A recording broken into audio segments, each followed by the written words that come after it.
Preview.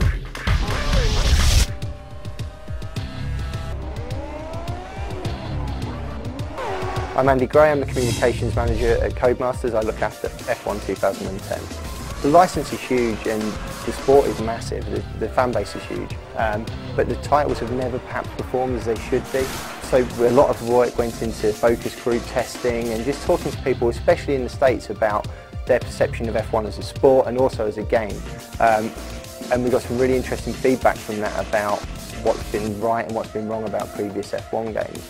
On the back of all this research, we went away and we came up with this mantra of be the driver, live the life. So be the driver stuff kind of speaks for itself, that it's all the on-track stuff, it's all the official licence, so the 24 licensed drivers, 12 licensed teams, 19 tracks. But then we've got this live the life stuff, so it's the taking you behind the scenes of F1 into the paddock, so you can get to see, like, talking to the press, interacting with them, get to see some of the glamour, the girls, all the other drivers as well, walking around the pit lane. And the way that you interact with that is also going to affect your career and the way that you're seen in F1. When you first boot the game, you're taken into a press conference that introduces you to the world of F1. So it's basic information like your name, where you're from, all that kind of thing. But then we also drill down a little bit so we can shape your game experience without you having to go into loads of menus. The idea being that, for example, take two real extremes. It's like, I'm really new to F1, I want someone to kind of hold my hand, help me through, explain things for me. Or maybe you're like a massive F1 fan, you've been playing F1 games for years, you want no driving assist, you want to do 100% races, you want to do all the practice, you want to do all the qualifying. And then also the extremes in the middle. Then you can also set your career length in the same time, so you can have a 3, a 5 or a 7-year career. The decisions you make based upon your difficulty setting and the length of your career will then shape what teams you can join at the start of the game. So if you're going for a really long career with full simulation experience, it will be the new teams that are open to you. So the guys that are predominantly going to be at the back of the grid, and then it's about progressing yourself or the team and bringing them on over the course of your career to be a winning team.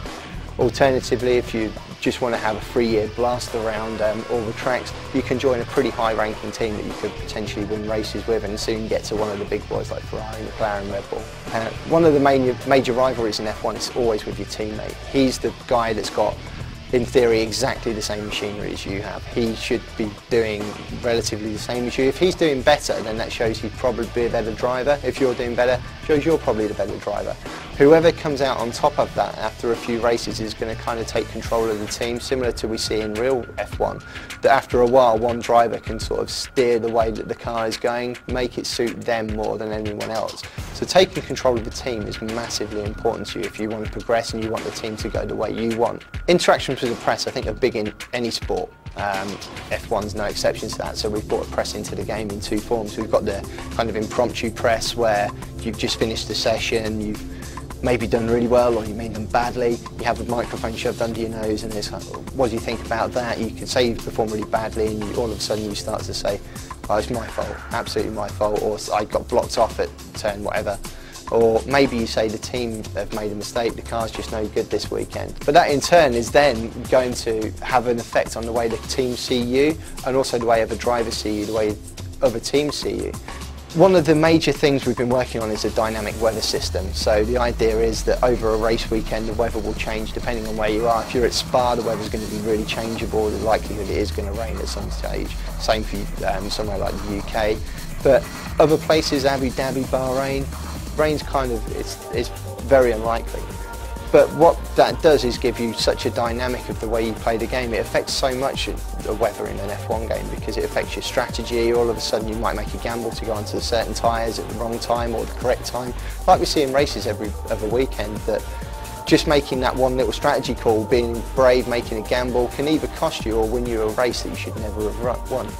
The system's very advanced. We're calling it active track technology.